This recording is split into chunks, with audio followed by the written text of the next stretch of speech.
Muy buenas tardes tengan todos ustedes.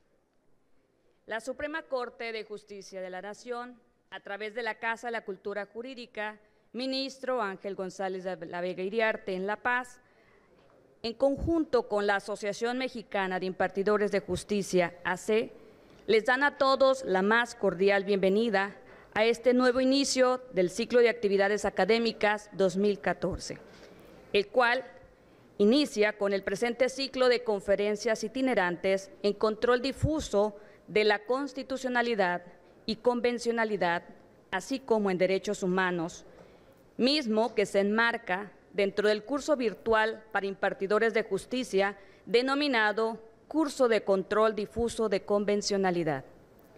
Corresponde el día de hoy el módulo sexto titulado El ejercicio del control difuso de convencionalidad, por lo que nuestra primera intervención de esta tarde será a cargo del maestro Elkin Eduardo Gallego Giraldo con el tema El control difuso y grupos en situaciones de vulnerabilidad, deberes de actuación en caso que involucren a personas privadas de libertad. Antes de cederle el uso de la voz a nuestro expositor, me permito exponer un breve extracto de su síntesis curricular.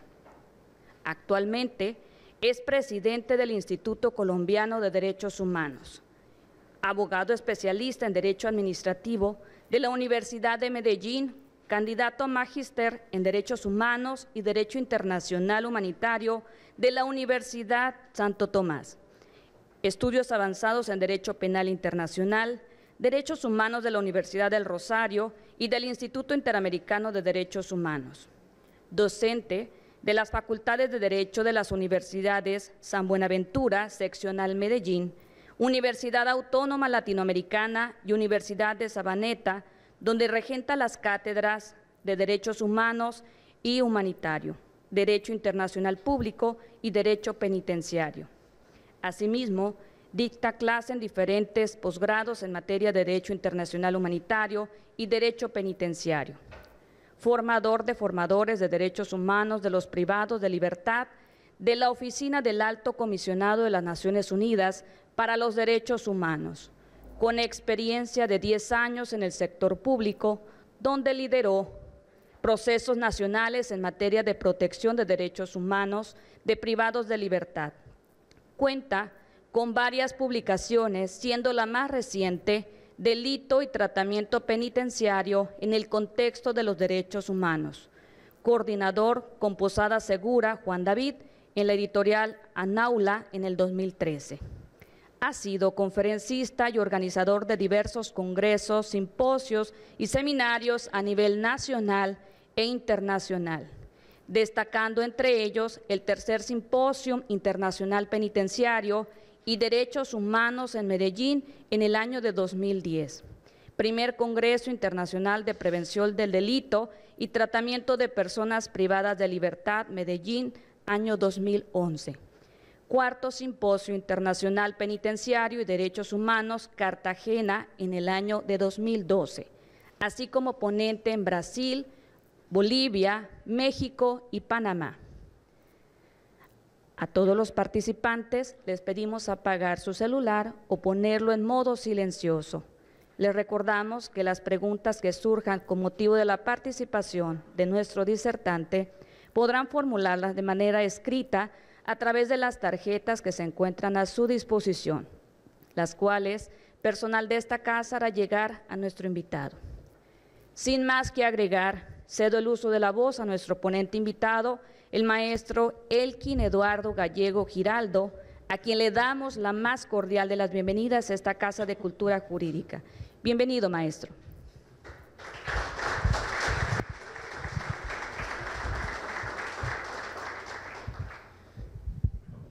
Licenciada, muchísimas gracias por la presentación. Un agradecimiento muy especial a la Suprema Corte de Justicia de la Nación Mexicana y a la Asociación Mexicana de Impartidores de Justicia que me han invitado para que los acompañe hoy en este foro que se realiza en La Paz, mi primera visita a esta ciudad del Estado mexicano. Anteriormente he tenido la oportunidad de conocer el Distrito Federal. Como bien lo planteaba la licenciada, pues esta conferencia hace parte del módulo que se dicta dentro del curso de control difuso de convencionalidad que organiza la Corte Suprema y la Asociación Mexicana. En esa medida me gustaría primero preguntar de manera informal si aquí hay presentes personas que actualmente estén realizando ese curso virtual. No hay personas. Bien, ello para, digamos, contextualizar un poco frente a los temas que se van a trabajar, porque pues con los que están realizando el curso y que verán esta ponencia en video, pues se ha venido trabajando ya durante una semana el módulo que me correspondió, la unidad 3 del módulo 10, dentro del control difuso de convencionalidad, en lo que tiene que ver con los deberes de actuación de los impartidores de justicia en materia de personas privadas de libertad y los deberes que para ellos se generan. Entonces, en esa medida, pues vamos a tratar de contextualizar un poco el tema y lo que se ha trabajado durante esta semana. Agradecerles a cada uno de ustedes la presencia en el día de hoy. De verdad que es un motivo de satisfacción participar de estas jornadas y de esta serie de actividades que se organizan, que como se lo manifestaba los delegados de la Asociación Mexicana, quisiéramos que en muchos otros países también hubiese esa unión entre las Cortes Supremas y las asociaciones de impartidores de justicia para llegar con formación a jueces, fiscales, abogados litigantes de todo el país. Y bien, entonces, hoy prácticamente o básicamente lo que quiero realizar a lo largo de una hora de exposición y posteriormente una ronda de preguntas es dialogar con ustedes un poco sobre un tema que ya se ha venido planteando muchísimo en los últimos años y es lo referente a la situación de las prisiones y por ende de los derechos de cada una de las personas que se encuentran privadas de la libertad en las cárceles en América Latina. Hay que decir algo que es desafortunado. Este continente latinoamericano es un continente que es bastante heterogéneo, somos bastante diversos en nuestras culturas, en nuestras políticas, pero desafortunadamente en cuanto a situación de cárceles hay una homogeneidad. Se puede decir que de manera general las cárceles en América Latina, cárceles y penitenciarías, se encuentran todas en una crisis desde hace muchos años. Ya no es una crisis, ya es un problema crónico, estructural que hay en materia de privación de libertad y en eso desafortunadamente sí somos homogéneos. Salvo algunas buenas prácticas que será uno de los puntos que desarrollaremos en algunos estados, digamos que cualquiera de los ejemplos que utilicemos frente a un país, ustedes mismos van a poder desde su experiencia práctica decir si es aplicable a México y van a encontrar desafortunadamente que en la mayoría de casos temas como el hacinamiento, el uso excesivo de la fuerza en el control de motines, la insalubridad y demás son recurrentes tanto en México como en todo el continente. Desde ello entonces lo que vamos a tratar de realizar en esta intervención es identificar lo que considero los puntos más neurálgicos del tema tratar de privación de libertad, pudiendo quedarse algún tema por fuera, pero tratando de identificar aquellos que considero debe tratarse a fondo para poder buscar entre todos estrategias en aras a futuro solucionar y mejorar las condiciones de los privados de libertad y sobre todo para aquellos que son impartidores de justicia, pues que tengan también un conocimiento genérico de los estándares internacionales que hay en materia de privación de libertad y que pueden y deben ser aplicados a través de esa figura precisamente que nos reúne hoy del control difuso de convencionalidad en la práctica que desarrollan cada uno de ustedes. Entonces, a riesgo de que se nos quede algún tema por fuera, lo que vamos a plantear en el día de hoy y lo que voy a tratar de desarrollar van a ser los siguientes puntos. En un primer momento vamos a hacer una referencia al uso del derecho penal como prima ratio y no como última ratio. Entonces vamos a plantear cómo es el estado actual del derecho penal en todo el continente. En una segunda medida vamos a mirar esa relación que hay entre la pena versus la prisión. Digamos que básicamente lo que vamos a mirar allí es cómo hoy en día, siempre que la persona habla de pena, que un ciudadano, que un abogado habla de pena, inmediatamente lo va a relacionar directamente con la privación de libertad, como si fuese la única pena a imponer, y se nos olvida una serie de penas alternativas que también contienen las normas y que nos establecen estándares internacionales. En tercera medida vamos a realizar un análisis de el uso excesivo de la detención o la prisión preventiva, partiendo de la base del informe publicado en el año 2013 por la Comisión Interamericana sobre el uso de la prisión preventiva en América Latina y en el cual vamos nuevamente a encontrar que el 40% en promedio de los de las personas privadas de la libertad en el continente se encuentran aún en espera de juicio. Y vamos a mirar cómo eso va a tener una relación con los puntos siguientes. Luego vamos a hablar un poco de las condiciones generales de habitabilidad de las prisiones y algunos ejemplos desafortunados que han ocurrido en los últimos años de violación masiva de derechos humanos derivada de esas condiciones generales de habitabilidad, y en un siguiente punto hablaremos también de la relación que hay entre hacinamiento versus derechos humanos, hacinamiento o sobrepoblación, dependiendo el concepto que quieran aplicar, y luego hablaremos de esos estándares internacionales entonces de protección de derechos humanos de las personas privadas de la libertad que se aplicarán, y allí entonces trataremos en un penúltimo punto hablar un poco de las buenas prácticas penitenciarias que pueden haber en el continente para que digamos no todo es malo. Hay cosas que resaltar en algunos estados, vamos a tratar de hablar de algunas de esas buenas prácticas penitenciarias que podrían ser aplicadas en otros estados y que podrían ir ayudando o coayudando a la solución de la problemática que se vive. Y en último punto, unas conclusiones generales. Hay que partir de una vez de un punto fundamental, y es que no hay una solución mágica. Normalmente cuando uno dicta estos cursos, una pregunta recurrente es, bueno, ¿cómo solucionamos esto? Esto no se soluciona con una varita. Hay una serie de medidas que vamos a mirar precisamente en que pueden ir encaminadas a mejorar paulatinamente la situación. Así como es un problema que lleva décadas, la solución tampoco se va a dar de un día al otro, pero en la medida en que no adoptemos y no comencemos a implementar esas medidas, pues va a ser difícil que se logre algún tipo de mejoría. Entonces, bien, vamos al primer punto, y es precisamente lo que tiene que ver, y digamos que allí la gran parte de la problemática está en lo que tiene que ver con el uso que actualmente se da del derecho penal en América Latina. Ustedes saben, aquí creo que casi todos son abogados o trabajan con áreas jurídicas, que el derecho penal siempre se ha planteado como la última ratio, como el último recurso a cual debe acudir el Estado para solucionar y para ejercer un control social efectivo frente a determinadas problemáticas. Sin embargo, vamos a mirar que en la actualidad ese derecho penal pasó de ser una última ratio, el último recurso, a ser prima ratio. Se ha planteado el derecho penal como la solución mágica a todos los problemas sociales que se nos presentan en el continente. Y entonces vamos a partir de dos premisas para ese análisis. Una primera premisa es, citando al profesor Michael Reed, es que utilizar el derecho penal en sus justas proporciones. El derecho penal es necesario, pero no es una cura. Digamos, en este momento histórico que vive América Latina, uno ya puede decir que desafortunadamente el derecho penal y la pena es un mal necesario. Seguramente aquellos que sean de la corriente abolicionista pues dirán que el profesor no tiene razón, que hay que abolir la pena privativa y todas las penas, y yo creo que llegará un momento histórico en el que tal vez se dé ese abolicionismo, pero eso no va a ser, siendo sinceros, ni en el mediano ni en el corto plazo. Por tanto, hay que entender que en estos momentos, con la realidad social que vive el continente, es un mal necesario, pero que debe ser usado, como lo plantea el profesor Michael Reed, en sus justas proporciones. No es la cura para todos los problemas.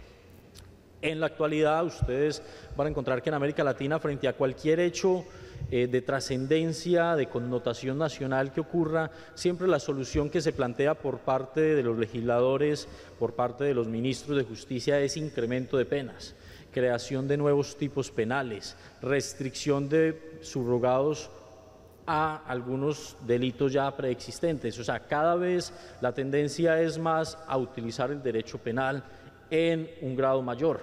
Cada vez el derecho penal y la política criminal que gira en torno de él es una política criminal más reaccionaria. O sea, la política criminal de los estados en el continente en estos momentos no está dependiendo de estudios técnicos que demuestren la necesidad o no de incrementar penas, de crear nuevos delitos, de adoptar determinadas medidas, sino que es una política reaccionaria de acuerdo con lo que el pueblo esté clamando en ese momento, y en esa medida esa política criminal está tomando un tinte bastante alto de populismo punitivo. El derecho penal está yendo en estos momentos orientado a lo que el pueblo esté clamando, que no necesariamente es lo que se necesite para solucionar la crisis. En esa medida, partiendo de esa premisa, entonces hay que decir que las políticas criminales de los estados en materia de derecho penal tienen que corresponder a esos estudios técnicos, quien diseñe política criminal en un Estado tiene que entender que las políticas criminales muy posiblemente no van a ser las que le guste al pueblo, pero la política criminal no tiene que ir orientada a qué le gusta o no le gusta al pueblo, sino a qué es necesario realmente, qué es la medida adecuada para afrontar una crisis que se nos presente. Y en una segunda premisa también debemos plantear que en el tema del derecho penal hay que plantear que solamente en la medida que el subsistema penitenciario lo articulemos con el sistema penal en general y con la administración de justicia y exista entre ellas una dinámica y una armonía, se va a lograr que haya un sistema total coherente. Una de las cosas que estamos viendo también en materia de derecho penal es que por un lado va el derecho penal y por otro lado va el derecho penitenciario. Normalmente cuando se expiden o emanan leyes en materia penal al interior de los estados, nunca se mide el impacto, por ejemplo, que esas leyes van a tener en materia de privación de la libertad. Les pongo un ejemplo en Colombia. En mi país se emitieron distintas normas que incrementaron penas, entre ellas una ley que se llama la Ley de Seguridad Ciudadana. Y lo que hace esta ley es crear nuevos delitos, incrementar la cuantía de la pena. Hoy en día la pena máxima en Colombia es 50 años y 60 en el concurso de delitos, y limitar las medidas alternativas a muchos otros. Entonces, por ejemplo, están robando mucho celular, entonces creemos el tipo penal de robo de celular, como si eso solucionara per se que ya las personas no van a robar celulares. Y entonces, esas leyes en materia penal que incrementan penas, que restringen beneficios o que crean nuevos delitos, nunca se mide cuál va a ser el impacto que va a tener en materia penitenciaria y cómo se va a articular con el derecho penitenciario para el cumplimiento de esas penas. Entonces le cargamos a los sistemas penitenciarios el peso de estas nuevas leyes en materia penal con la misma estructura, con los mismos recursos, con los mismos funcionarios que vienen desarrollándose. Por tanto, por eso hay autores que han planteado que las leyes en materia penal deberían de tener dentro de la reglamentación legislativa unas obligaciones previas que cumplirse antes de cobrar vigencia, sobre todo aquellas que determinen el impacto que van a generar en materia de las cárceles. Allí entonces vamos a mirar que en esa medida en que se usa el derecho penal de manera excesiva como prima ratio y no como última ratio, es que las cárceles y las penitenciarías en el continente han venido en un incremento poblacional muy alto. Cada ley que se emita por el legislativo creando nuevos tipos penales puede generar mensualmente un incremento importante de personas a un centro de reclusión que tiene y que fue construido para un número determinado de personas, que tiene un número de funcionarios determinado y que va a tener que tener esa carga porque nunca se midió el impacto que esas leyes en materia penal han generado. Entonces, digamos que el primer punto a desarrollar, y este primer punto que quiero que quede claro, es la incidencia y la importancia directa que hay entre el derecho penal versus la situación de las cárceles en la actualidad. El derecho penal está siendo utilizado de manera excesiva, de manera arbitraria, sin tener una política criminal clara por parte de los estados. Como lo manifiesta la Comisión Interamericana en su informe del uso de la prisión preventiva. Se ha demostrado, digamos, que cuando se hizo el análisis para mirar cuál era la eficacia de las leyes penales que se emiten para contrarrestar problemáticas sociales, pues la prueba que se encontró es que no hay prueba de que esas leyes penales efectivamente hayan servido para solucionar el problema por el cual se expidieron. Esa fue, digamos, la conclusión a la que llegó la Comisión Interamericana cuando hizo un estudio para determinar si efectivamente esas leyes tenían algún impacto en lo que pretendían solucionar, en la finalidad que buscan. Pongo un ejemplo, no sé si aquí se aplicará, el delito, por ejemplo, de inasistencia alimentaria. El delito de inasistencia alimentaria en el Código Penal de Colombia, por ejemplo, se establece con privación de libertad en centro de reclusión. El fin de ese delito, el fin de la pena es la protección, la finalidad es la protección del menor al cual el padre le está negando alimentos. No vamos a decir aquí que el delito no es grave, una persona le niega alimentos a sus hijos, pero si vamos a mirar si la finalidad que es proteger al niño se cumple, pues vamos a decir que no se cumple, porque lo primero es que al señor que enviamos a la cárcel a engrosar las cifras de hacinamiento en las cárceles nuestras, lo primero que va a pasar es que durante esos 4 o 5 o 6 años, que es en promedio la pena de inasistencia alimentaria, de manera inmediata la persona queda exceptuada de su obligación de dar alimentos porque está en una incapacidad material, una incapacidad real de dar alimentos. Por lo tanto, el niño queda desprotegido. Yo no conozco la primera sentencia de un juez que en la sentencia condenatoria diga que, por ejemplo, mientras el niño va a estar privado, el señor va a estar privado de la libertad, pues el Estado le proveerá los alimentos al niño. De esa manera uno podría decir que la finalidad de la pena, de la medida que es proteger al menor, se va a cumplir. Ahora bien, si miramos eso, digamos, desde un punto de vista de los economistas, vamos a decir que el sostenimiento de un interno, de una persona privada de la libertad en una cárcel, tiene un costo en promedio de 600 a 700 dólares mensuales. En algunas puede valer más el sostenimiento, en otras puede valer menos. Eso se saca de los gastos generales de las instituciones penitenciarias dividido por el número de internos, digamos, es la suma básica, que no quiere decir que realmente sea lo que necesite para subsistir el interno, sino lo que el Estado está proveyendo. Si la cárcel es asignada, pues el valor del sostenimiento de un interno pues va a ser inferior, pero en promedio está entre 600 y 700 dólares. Y la cuota de inasistencia alimentaria tal vez sería en promedio de 200 a 300 dólares. O sea que realmente le saldría más económico al Estado, desde el punto de vista de los economistas, darle 300 dólares al niño y ahorrarse 300 mensuales. Si el tema es de recursos, porque una de las situaciones también que se ha planteado para, digamos, excusarse en los estados de la situación de las cárceles es el tema presupuestal. Siempre, digamos, lo mismo que pasa con los derechos económicos, sociales y culturales, la excusa es no hay plata, no hay recursos con qué cubrir, con qué construir más cárceles, que valga la aclaración, la solución no va a ser construir más cárceles, eso va simplemente a ser un círculo vicioso, pero desde ese punto de vista entonces no se cumple la finalidad. Ese tipo de delitos, por poner solo un ejemplo, demuestra que la prisión, la pena y el derecho penal en sí mismo no está cumpliendo con la finalidad que busca. Y lo único que está haciendo es generar y aumentar la crisis penitenciaria que se está presentando. Entonces, en esa primera medida, digamos ahí, tienen importancia y tienen un papel fundamental los jueces, pero en mayor medida tienen un papel fundamental es la rama ejecutiva y la rama legislativa. La rama legislativa en tanto es la que emite las leyes sin realizar estudios previos de su necesariedad, y la rama ejecutiva en tanto ella es la que debe diseñar la política criminal que debe orientar a los estados. O sea, allí es donde se deben determinar qué leyes en materia penal son o no son necesarias. En una segunda medida, entonces, quisiera plantear que en ese sentido, frente a la aplicación del derecho penal, hay un segundo problema, y es la relación pena-prisión. Tradicionalmente, la pena que se imponía por los delitos en la era previa a la colonia y aún después de la colonización española no contemplaba, como nosotros creemos erróneamente, la privación de libertad. Las penas eran distintas, habían penas alternativas, claro, habían penas de destierro, pena de confiscación de bienes, pero la pena privativa de la libertad en la época de los aborígenes y en la época postcolonial no existía la pena privativa de la libertad. Sin embargo, hoy en día en el imaginario social, en el imaginario de los jueces, cuando alguien hace referencia a una pena, inmediatamente las relaciones con la privación de libertad, como si fuese la única medida que se puede adoptar como sanción frente al incumplimiento de una norma del Código Penal. Y resulta que efectivamente las normas penales nos traen un catálogo de penas alternativas, y la pena privativa de la libertad en centro de reclusión, en detención intramural, es solamente una de ellas.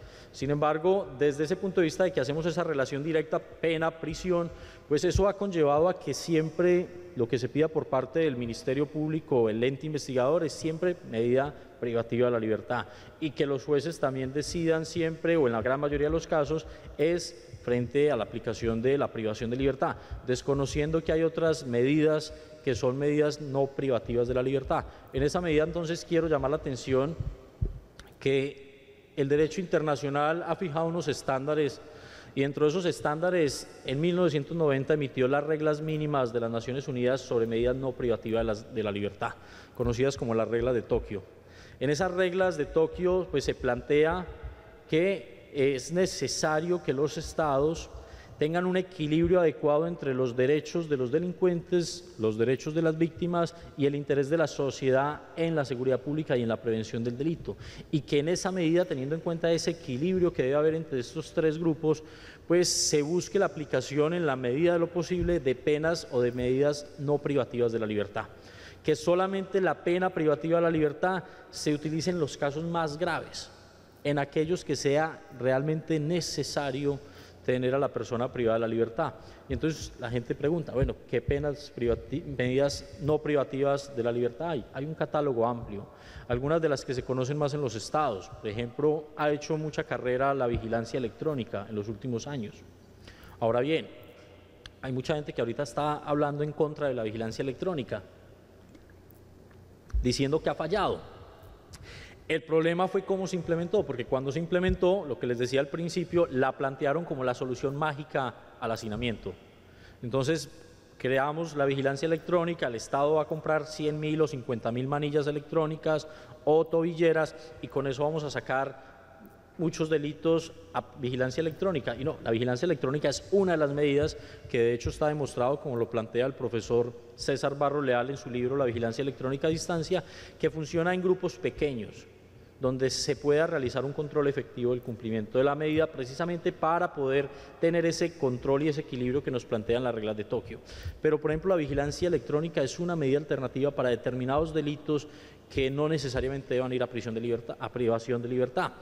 Asimismo, tenemos la libertad condicional, la prisión domiciliaria, las penas que pueden ser pecuniarias, las pérdidas de derechos e inhabilidades. O sea, son una serie de medidas no privativas de libertad que también son penas como consecuencia de la infracción del derecho penal, que deben de ser aplicadas en la mayor medida posible para que nos quede efectivamente como último recurso frente a aquellos delitos de mayor gravedad, de mayor impacto, nos quede entonces la privación de libertad. Y en esa medida también, si vamos viendo cada uno de esos elementos, cada uno va a ir contribuyendo al punto cuando vamos a llegar del hacinamiento, porque todos ellos, en la medida si se apliquen adecuadamente o no, pues van a influir o incidir en el nivel de sobrepoblación que hay en las cárceles.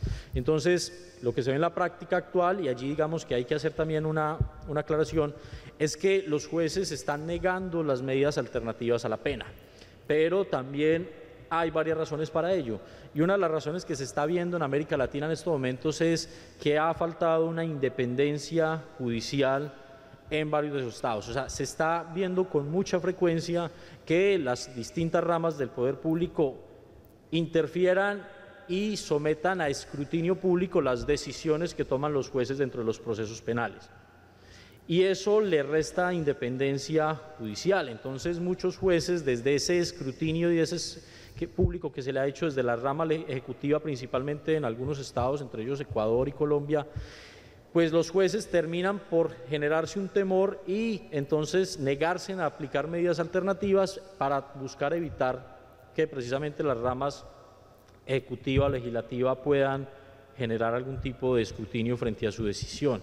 No porque la decisión sea una decisión corrupta, sino porque desafortunadamente ha tomado mucha carrera someter a un juez y satanizarlo ante la opinión pública, y eso casi que en muchos casos le está haciendo terminar su carrera judicial y su posibilidad de ascenso.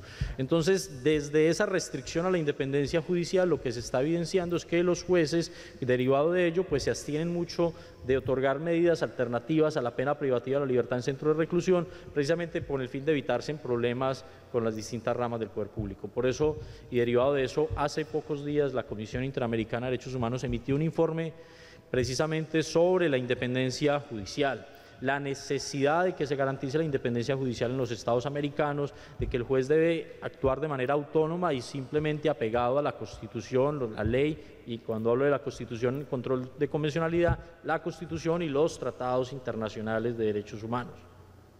Pero que ese es el marco dentro del cual debe actuar un juez, no estar al pendiente de lo que digan las otras ramas del poder público, porque eso es abiertamente una injerencia. Esa independencia, digamos, esa falta de independencia ha generado que los jueces en la práctica se abstengan de dar medidas alternativas a la privación de libertad en centro de reclusión. Y por ello, pues, el nivel de personas en las cárceles continúa en aumento. Allí entonces hay que establecer límites y límites claros frente a las distintas ramas del poder público para lograr esa independencia judicial, y en esa medida el informe de la Comisión Interamericana establece unas recomendaciones a los estados para que pueda materializarse esa independencia y que por tanto los jueces, desde la valoración objetiva del caso, puedan decidir si realmente es necesario enviar a una persona a la cárcel o si puede aplicar una medida no privativa de la libertad, teniendo en cuenta los criterios esgrimidos en las reglas mínimas de Naciones Unidas, conocidas como las reglas de Tokio. Y un tercer punto que quiero mencionar es precisamente el relacionado con el uso excesivo de la detención o prisión preventiva. Y allí sí que, como lo mencionaba, tenemos un problema severo. Y es que en estos momentos en América, de las personas privadas de la libertad, cerca del 40% de las personas que se encuentran en estos momentos en las cárceles y penitenciarías se encuentran aún en espera de ser vencidos en juicio. O sea, son personas que están en situación de procesadas, de imputadas en algunos estados o de sindicados, digamos, en materia general. O sea, personas que frente a ellos todavía hay un derecho fundamental que es la presunción de inocencia. Y sin embargo esa presunción de inocencia pues queda desvirtuada o queda pisoteada y se convierte casi en una presunción de culpabilidad cuando la persona es procesada y llevada a un centro de reclusión preventivamente. Entonces, el uso excesivo de la detención preventiva en América Latina en estos momentos es el que está generando el mayor número de hacinamiento en las cárceles. Si partimos de que cerca del 40% de las personas privadas de libertad son procesadas, que están en detención preventiva y que tienen una presunción de inocencia, que podrían estar en una medida menos severa, porque de las medidas que se pueden aplicar la detención preventiva o la prisión preventiva es la más severa, pues entonces estamos diciendo que realmente el hacinamiento que está ronda en ese mismo margen del 40%, pues está siendo generado en gran medida por esas personas que están siendo llevadas a las cárceles sin ser vencidas en juicio. Entonces lo que está pasando con el uso de la detención preventiva, la prisión preventiva, como lo plantea la Comisión Interamericana, es que se está convirtiendo en muchos casos en una herramienta para el ente acusador. Sobre todo en aquellos que, como ustedes, que están en ese tránsito del sistema penal acusatorio, lo que está ocurriendo, por ejemplo, en el fenómeno de Colombia, que ya lleva 6 años en la implementación del sistema penal acusatorio, es que, por ejemplo, allá el ente investigador, el fiscal, lo que aquí hace la Procuraduría, el fiscal imputa los delitos que él considere a una persona, y con base en esos delitos que le imputa es que se decide si la persona tiene prisión preventiva o no. Resulta que la jurisprudencia de la Corte Suprema de Justicia reciente en Colombia es desafortunada, en tanto establece que el juez de control de garantías, o sea, el juez que en primera medida debe velar porque al procesado no se le violen sus derechos, manifiesta la Corte Suprema que el juez de control de garantías no podrá hacer una verificación material de la imputación que se le hace al acusado, que esa verificación o esa revisión material de la imputación se debe hacer en el juicio, o sea, ya en casi la última etapa del proceso penal. Por lo tanto, si el fiscal, y como está pasando en muchos estados, quiere que la persona se decrete la prisión preventiva, pues puede imputar los delitos que quiera, y el juez de control de garantías solamente puede verificar los aspectos formales o procedimentales de la captura y la legalización de la misma, pero más no puede hacer un escrutinio material frente a la imputación y los elementos materiales probatorios que se tienen para esa imputación, lo que genera entonces que sea una herramienta del ente investigador imputar los delitos que considere, porque solamente hasta la etapa de juicio se podrá debatir materialmente la imputación. Y entonces utilizan como una herramienta de acusación, como una herramienta de la Fiscalía, del ente acusador, privar a la persona, porque entonces allí viene el juego que trae el sistema penal acusatorio. Entonces, si la persona se allana en determinada etapa procesal, pues si acepta los cargos, pues va a tener una reducción significativa de pena, que en algunos casos puede llegar a ser hasta el 50%. Entonces se vuelve en una herramienta para forzar a las personas, en especial a aquellos de bajos recursos que no tienen la capacidad de brindarse por sí mismos una defensa técnica, que decidan aceptar los cargos, allanarse para recibir la rebaja, porque ya están en privación de libertad y por tanto además tienen una restricción para poder demostrar su inocencia. Digamos que el sistema penal acusatorio, bueno, el derecho penal en general ha demostrado que a la cárcel pueden ir ricos y pobres, pero que en general van los pobres. En los sistemas penales acusatorios, quien tiene recursos, pues tiene la capacidad de brindarse una defensa técnica adecuada, tiene la capacidad de contratar un abogado, de contratar un equipo de investigadores para que recolecten pruebas, porque en el sistema penal acusatorio el acusado también puede presentar pruebas, pero quien no tiene recursos para ello, pues tiene que ir exclusivamente a la Defensoría Pública, y la Defensoría Pública pues son un número limitado de abogados con un número ilimitado de procesos, lo que hace que la defensa técnica en esos casos de esas personas realmente sea menguada. Entonces, por eso, como es lo que se está viendo en el continente, pues en las cárceles también hay ricos, pero la tendencia es que cada vez sean más los pobres los que vayan a la cárcel. Y eso hace parte de ese uso de la detención preventiva de manera excesiva. Por eso la Comisión Interamericana ha determinado unos principios y unos estándares básicos que se deben de aplicar en el momento de decidir si se le otorga a una persona prisión preventiva o no. Y en esa medida ha dicho, mire, se basa en un derecho fundamental que, ya lo hemos mencionado, es la presunción de inocencia. Pero, además de eso, se debe mirar la necesidad y la proporcionalidad de la decisión. Es necesario privar a la persona de la libertad preventivamente mientras sigue la investigación. O sea, realmente hay un riesgo de que la persona se fugue, hay un riesgo de que la persona altere la prueba, hay un riesgo para la víctima. O sea, hay que demostrar esa necesariedad. No se puede dar por sentado que, dependiendo del tipo de delito que se le impute, ya la persona tenga necesariamente que ir a la prisión preventiva. No, ese es un análisis que tiene que hacer el juez desde la aplicación de estos principios y de unos estándares que ya vamos a mencionar. Era la discusión un poco que se generaba por algunos de los colegas de ustedes que están realizando el curso de control de convencionalidad cuando planteaban que el artículo 19 constitucional de la reforma constitucional mexicana, en el artículo 19 se establece, si la memoria no me es infiel es el 19, establece que el juez de oficio puede decretar la detención preventiva o la prisión preventiva cuando sean determinados delitos como el secuestro, terrorismo, etc. Y entonces algunos han considerado que esa estipulación lo que hace es decir, en todos los casos en que la persona esté imputada por uno de esos delitos, inmediatamente entonces la medida tendrá que ser siempre detención o prisión preventiva, y no es así. En cada caso el juez tiene la obligación de ponderar los principios y ver si efectivamente es necesario, si es proporcional la aplicación de esa medida. En ese mismo sentido, los estándares que ha fijado la Comisión Interamericana en su informe sobre prisión preventiva en las Américas del año 2013, ha identificado y ha dicho, mire, en la detención preventiva debe ser la excepción y no la regla. Efectivamente, si decimos que la persona tiene una presunción de inocencia, la regla general tiene que ser la libertad. Investígueme y después acúseme, no acúseme y después investígueme. Entonces, la regla general tiene que ser la libertad y la excepción tiene que ser la detención o la prisión preventiva. Sin embargo, cuando hablamos de que el 40% de las personas en el continente, en las cárceles, están en prisión preventiva, ya vemos claramente que pasamos de una excepción a la regla general, la prisión preventiva. Entonces, el primer estándar que nos establece la Comisión es, mire, la detención preventiva siempre debe ser la excepción y no la regla general. En segunda medida nos dice, los fines legítimos y permisibles de la detención preventiva deben tener carácter procesal, tales como evitar el peligro de la fuga o la obstaculización del proceso, o el riesgo a la víctima.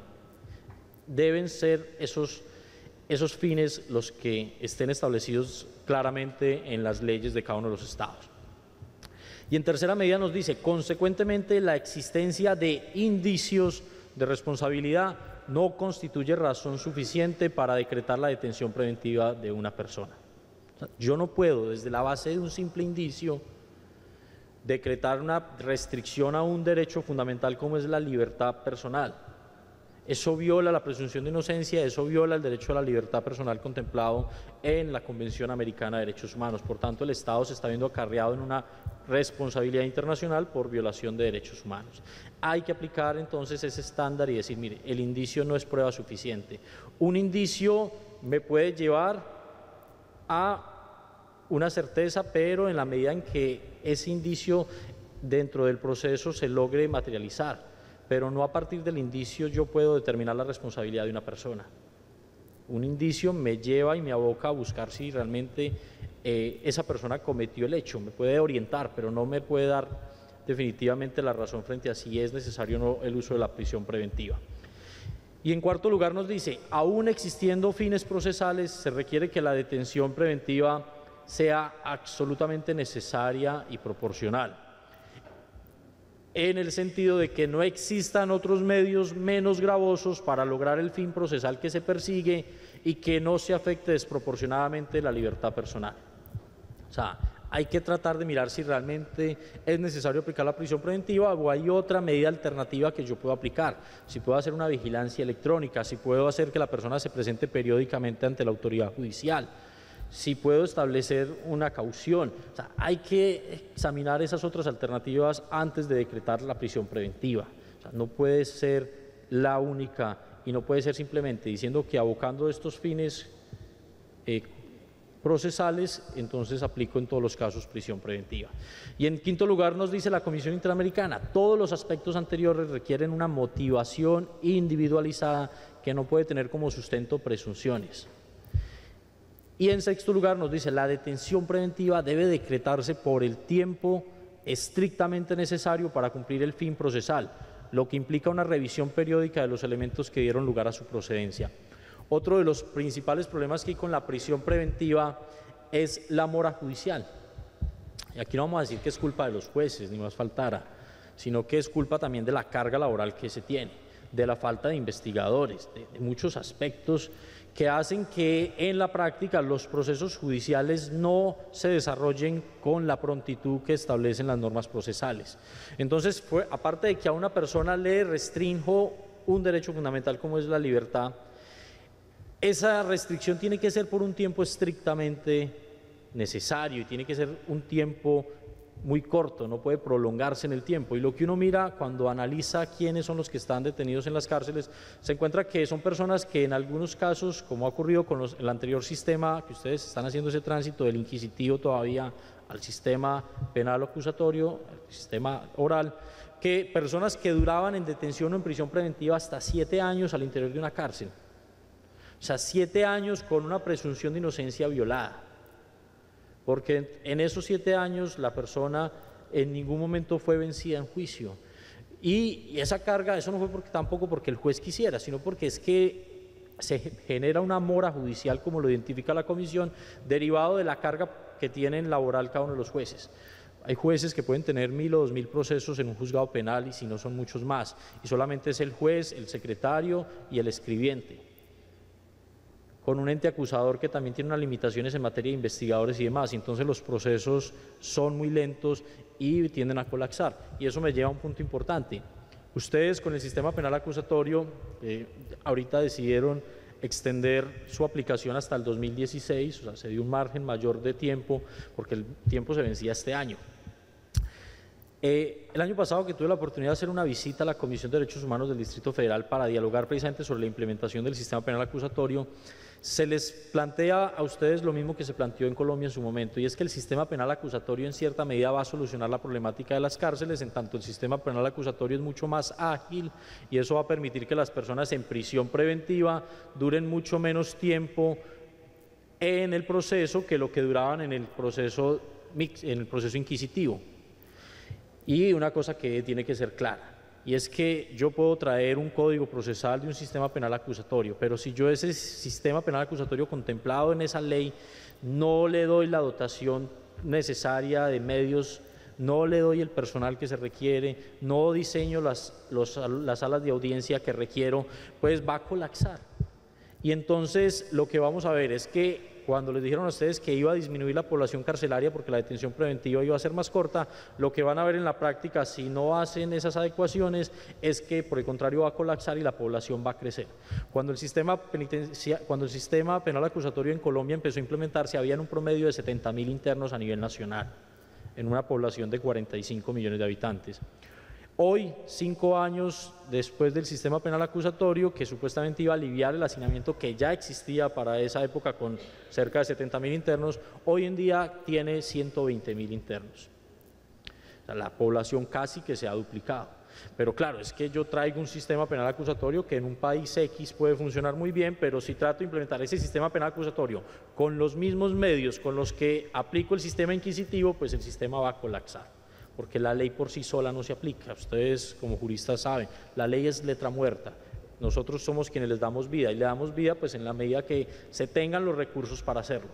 Pero si además de eso, volvemos al primer punto del derecho penal, creamos un código procesal del sistema penal acusatorio en unos términos con un marco normativo en derecho penal, en derecho sustancial, pero después de eso comenzamos nuevamente con una serie de reformas, con una serie de incrementos en materia penal, pues también el sistema procesal creado en ese momento se va a quedar corto frente a el marco normativo sustancial que se esté elaborando por parte del legislativo. Por eso la importancia siempre, como lo planteaba en el principio, de tener ese control entre el uno y el otro.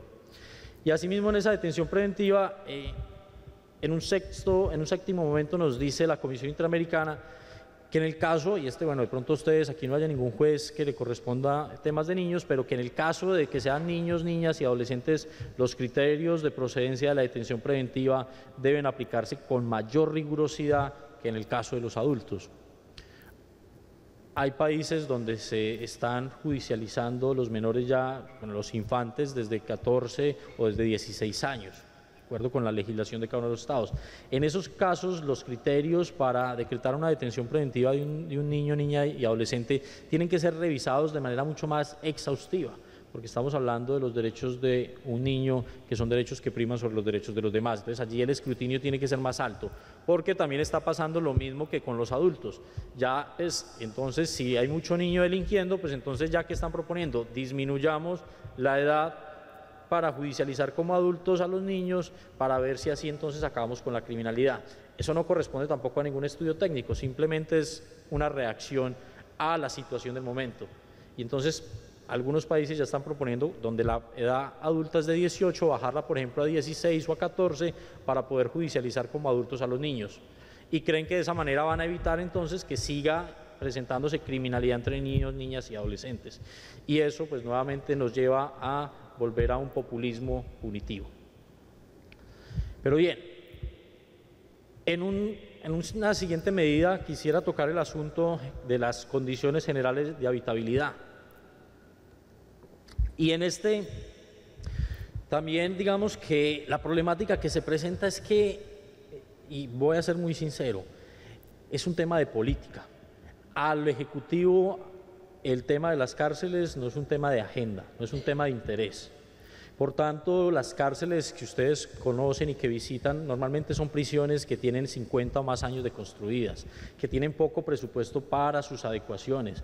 Por eso uno encuentra prisiones de más de 50 años con malas unidades sanitarias, con problemas de sus construcciones y problemas estructurales gravísimos, que lo que generan es una serie de violaciones a los derechos de las personas privadas de la libertad como consecuencia de esas condiciones de habitabilidad. Y eso es porque falta voluntad política. A los estados, a los jefes de estado no les interesa el tema de las cárceles. Normalmente un presidente nunca en su vida ha ido a una cárcel.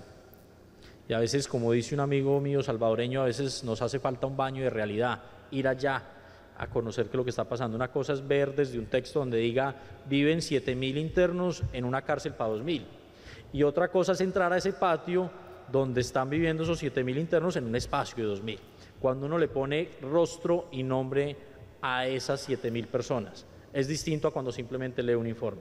Entonces, cuando uno mira cárceles que, además del hacinamiento, que ya vamos a mirar ese punto, son cárceles que no tienen condiciones de infraestructura adecuadas, pues la situación se va a agravar. En América Latina ha pasado un fenómeno bien interesante, y es que siempre, bueno, históricamente, cuando se construye una nueva cárcel, siempre cuando la inauguran, ahí sí va el presidente, digamos que es de las pocas veces en que el presidente va a una cárcel es para inaugurarla, siempre que la inauguran como la mejor cárcel de Latinoamérica, siempre, independiente del país que sea. Y cuando la tienen que cerrar, la cierran como la peor cárcel de Latinoamérica. Ustedes lo tienen aquí el ejemplo en México, muy cerca aquí en el Distrito Federal.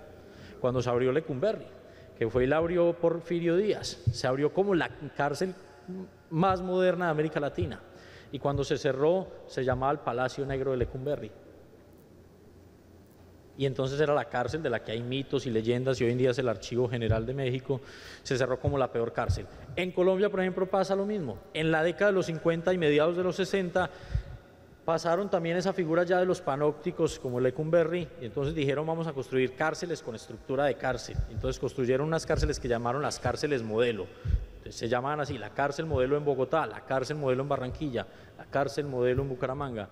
Y esas cárceles modelo de la década de los 60, mediados de 50, hoy en día son las cárceles con mayores problemas de infraestructura, son las cárceles más deterioradas, son las cárceles con mayor violación de derechos humanos, con mayor hacinamiento.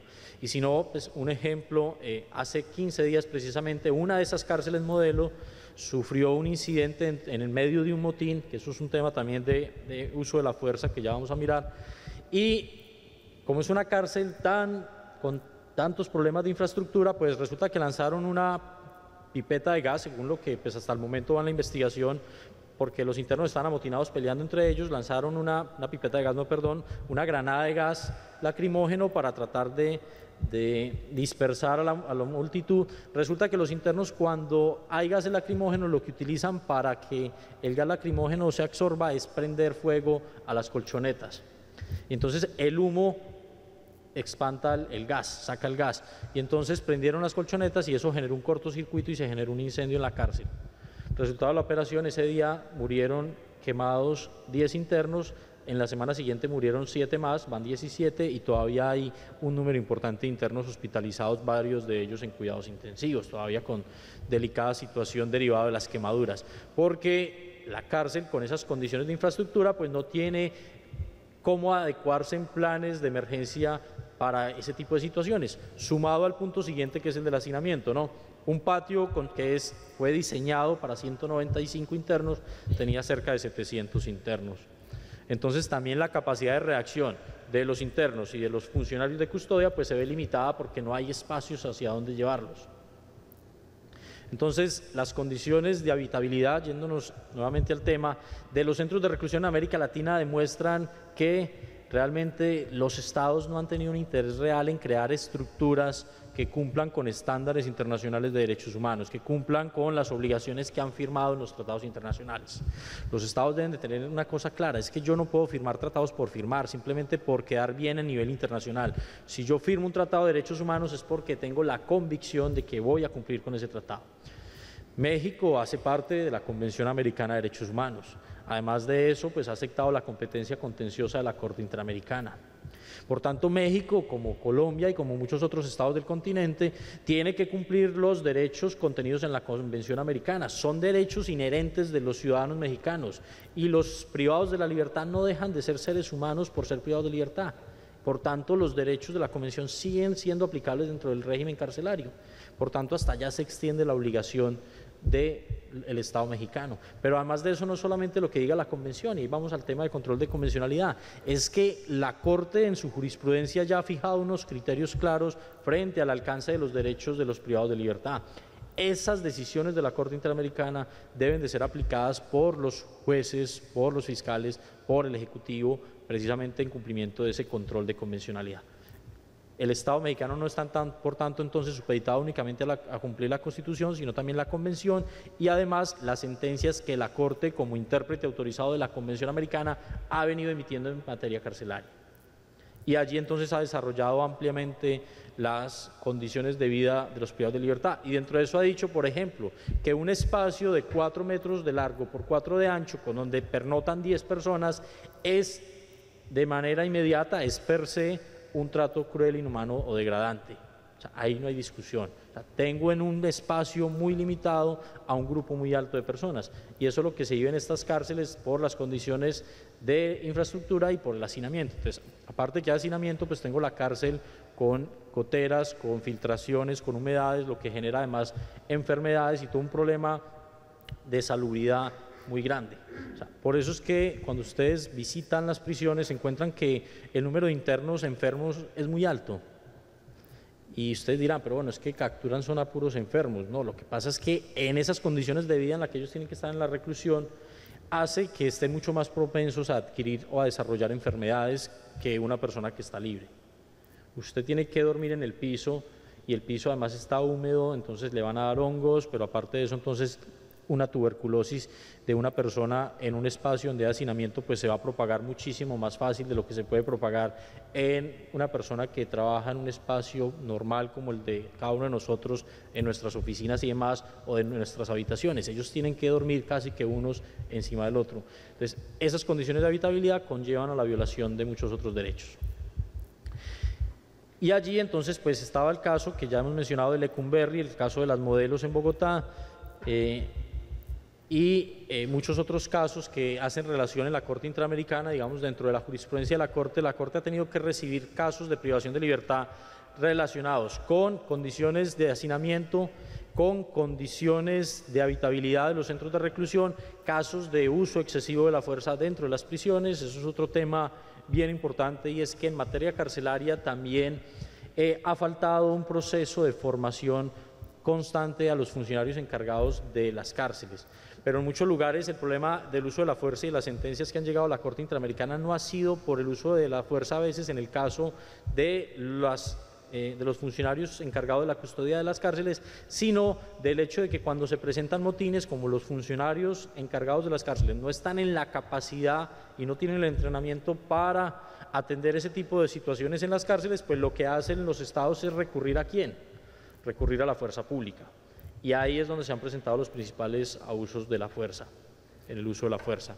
La fuerza pública se trae en los batallones de policía militar, las fuerzas de choque o antidisturbios, y ahí es donde se han generado una serie de hechos, como el caso, por ejemplo, de Brasil, que es el caso conocido como el caso de Carandirú, que es un caso que llegó hasta la Comisión Interamericana, en el cual en la cárcel de Carandirú, a raíz de un motín, pues la policía militar intervino, y como resultado de la operación hubo 111 internos muertos y 30 y tanto heridos. Un dato curioso, ningún policía ni siquiera rasguñado por ahí con una reja, pues, afortunadamente, porque no le deseamos mal a nadie, pero fue muy curioso que no se encontró un solo arma de fuego, que además de eso muchos de los disparos al momento de hacer los estudios balísticos y demás, los internos tenían el impacto en la cabeza, pero cuando se miraba la estructura, los impactos en las paredes estaban a una altura del piso de 50 centímetros. Eso que puede evidenciar inmediatamente que la persona fue ajusticiada, que estaba arrodillada cuando le dispararon. Entonces, ese caso, por ejemplo, llegó a la Comisión Interamericana, donde allí se mezclan varios aspectos. Primero, era una cárcel con malas condiciones de infraestructura, que de hecho, posterior al caso, tuvo que ser demolida, pero además de eso era una cárcel con niveles de hacinamiento muy altos. También era una cárcel para 2.200 internos y tenía 7.500 en el momento del motín. Y además, otra serie de derechos que se violentaron, que están contenidos en estándares internacionales, como la separación entre sindicados y condenados. En el patio donde se presentó el motín en Carandirú habían tantos sindicados, o sea, aquellos que tenían una presunción de inocencia, como aquellos que ya habían sido condenados, y por tanto, en el momento de la masacre, pues hubo víctimas, tanto sindicados como imputados. Entonces, es un caso que llegó al sistema interamericano donde la Comisión fija unos estándares muy altos en materia de las obligaciones del Estado en la protección de las personas privadas de la libertad frente a condiciones de vida, frente al uso de la fuerza. Y un caso aún peor, un caso del Perú que llegó a la Corte Interamericana, y es el caso que se conoce como Neira, Alegría y otros versus Perú. Y es un caso en el que es bastante complicado uno decir cómo dentro de una cárcel se presenta el fenómeno de desaparición forzada. Cómo en una cárcel se desaparecen unos internos y no vuelven a aparecer, y no se fugaron. Fue también en el mismo momento de un motín, entra la policía militar a contrarrestar el motín, y resultado de ello se desaparecen varios internos que al parecer fueron asesinados y sus cuerpos desaparecidos en una cárcel. Y entonces llega el caso a la Corte Interamericana, y todo el proceso se demostró además cómo la justicia penal militar había escudado para que el proceso no avanzara en la investigación de los responsables de la desaparición forzada, y la Corte nuevamente allí en ese momento también establece estándares frente a la protección de las personas privadas de libertad, frente al uso de la fuerza, frente al derecho a la integridad, frente al derecho a la vida y frente al derecho a la libertad de locomoción. Y en Venezuela, pues que están ahorita de hecho en una situación bien difícil también, en Venezuela también en los últimos años se han presentado varias sentencias, varios casos que han llegado a la Corte Interamericana en materia de privación de libertad, relacionados principalmente también con el uso excesivo de la fuerza. Digamos que gran parte del hecho que Venezuela haya decidido retirarse de la competencia de la Corte Interamericana y retirarse como tal de la Convención Americana, fue que las sentencias que se emitieron en los últimos años de la Corte tenían que ver con casos de Venezuela, principalmente con casos de cárceles. Entonces a Venezuela no le gustó y dijo que la Corte se estaba excediendo, que en Venezuela no necesitaba ser parte de la convención, que Venezuela tiene la mejor constitución del mundo, entonces que los venezolanos no necesitaban la protección de la Convención Americana. Digamos, más, palabras menos, es parte de los argumentos que esgrimió el Estado venezolano para denunciar la convención, para retirarse de la convención. Pero dentro de esos casos, por ejemplo, cuando ustedes recuerdan la época de Hugo Chávez, que le hicieron 2 intentos de golpe de Estado. Durante el segundo intento de golpe de Estado que le hicieron a Chávez, pues las cárceles allá están custodiadas por los militares, lo que además viola un estándar internacional. Los militares y los policías no deben de custodiar las cárceles, el mismo que captura no puede ser el mismo que custodie.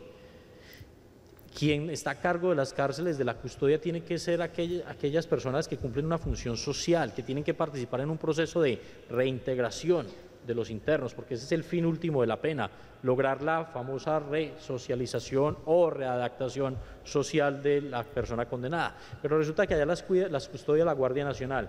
Y entonces en el caso del retén de Katia, en el segundo intento de golpe de Estado a Chávez, pues les dijeron a los internos que abrían las puertas porque había habido un golpe de Estado y había nuevo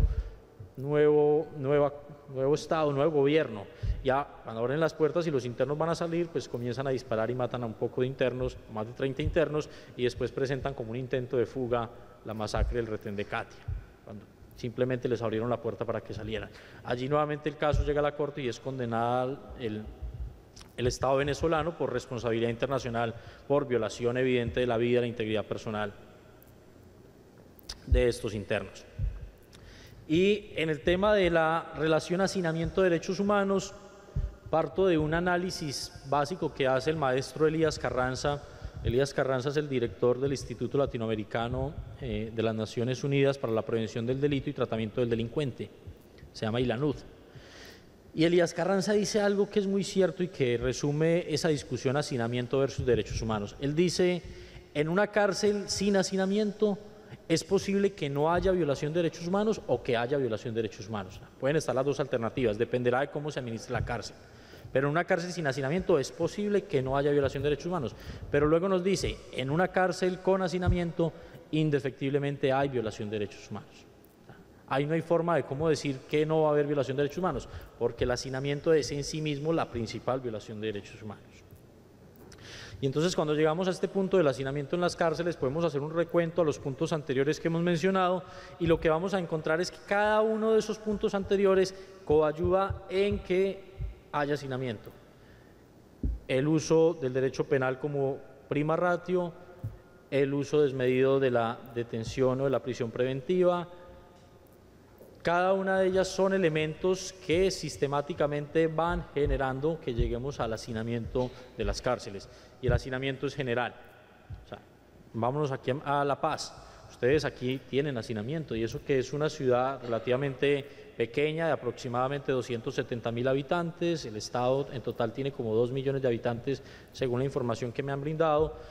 No es mucho el número de habitantes, y sin embargo ustedes tienen cárceles con hacinamiento también. Y ese es el panorama general. Y eso es derivado de todas las políticas. Ustedes van y miran cuál ha sido el causante del hacinamiento de las cárceles y no encuentran que sea un solo hecho, sino que son diferentes circunstancias las que coadyuvan a que en las cárceles haya hacinamiento. Y entonces eso per se es violación de derechos humanos. Es imposible garantizar derechos humanos en una cárcel con hacinamiento, en una cárcel creada para 2.000 internos y que tenga 5.000 o que tenga 7.000 internos. Eso es inmanejable. Además, pues es básico plantear que la cárcel fue construida para 2.000, por lo tanto hay funcionarios para manejar 2.000, por lo tanto hay áreas laborales y educativas para 2.000, y los demás pues no van a tener la posibilidad de estudio, de trabajo. El área de los alimentos fue para 2.000, entonces hay que preparar 5.000. Los restaurantes más grandes de Latinoamérica están en las cárceles. ¿Qué restaurante producen 7.000 desayunos, 7.000 almuerzos y 7.000 comidas? Usted va a una cárcel y eso es lo que tiene que producir un área de comidas de una cárcel de estas magnitudes. Eso, hay cárceles hasta con 15.000 internos, es inmanejable. ¿Cómo puede darse una alimentación en condiciones óptimas? Si a veces a la gente en la casa no les queda bien el arroz y es una sola libra para 4 personas, pues imagínense preparar alimentos para 10.000, 7.000 o 5.000 personas privadas de la libertad. Es imposible, además preparar 3 comidas. Por eso va a encontrar uno que en esas cárceles con hacinamiento, además hay un fenómeno bien complejo, y es que la vida de muchos internos gira en torno a hacer la cola para la comida. Como son 5.000 internos o 7.000 internos, pues 7.000 desayunos no se reparten en media hora. Se demora un proceso de 2 a 3 horas. El almuerzo lo mismo, 2 a 3 horas, y la comida 2 a 3 horas y después la encerrada ya en la celda. Entonces hay internos que todo su día se limita a hacer la fila para el desayuno, después la fila para el almuerzo y después la fila para la comida. Por eso encuentra uno cárceles donde empiezan a distribuir el desayuno a las 5 de la mañana para terminar a las 8, 8 y media, empiezan a distribuir el almuerzo a las 10. O sea que hay internos que a las 10 de la mañana ya han almorzado, lo que aquí llaman la comida. Aquí no se comerán porque de hecho ustedes comen tarde, ustedes comen tipo 3, digamos, en muchos otros países latinoamericanos se come a las 12.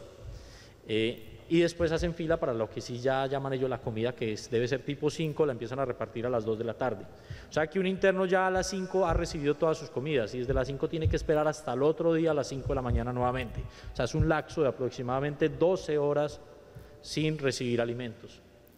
Y entonces eso genera una nueva problemática en materia de salud, gastritis, úlceras, etcétera, etcétera. Con el agravante de que cuando acuden a los sistemas de salud que tienen las cárceles, normalmente también son sistemas de salud precarios.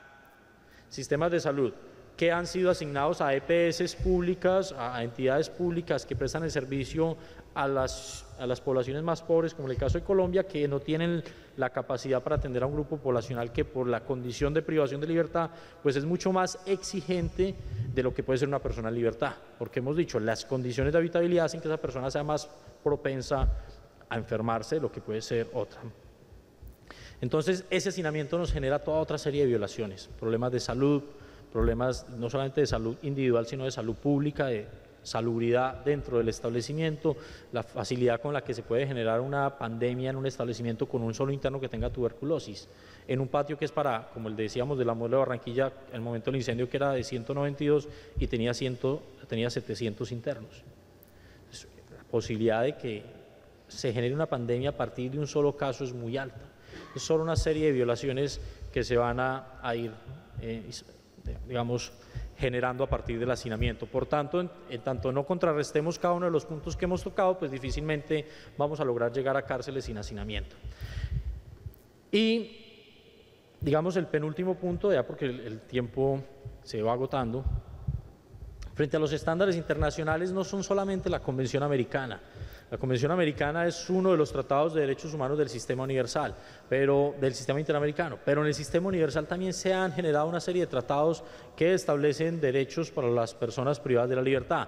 Y en el marco de ese sistema universal también hay unos órganos de tratados que se llaman comúnmente los comités, que también han venido emitiendo una serie de resoluciones o de informes donde establecen también estándares de protección de los privados de libertad.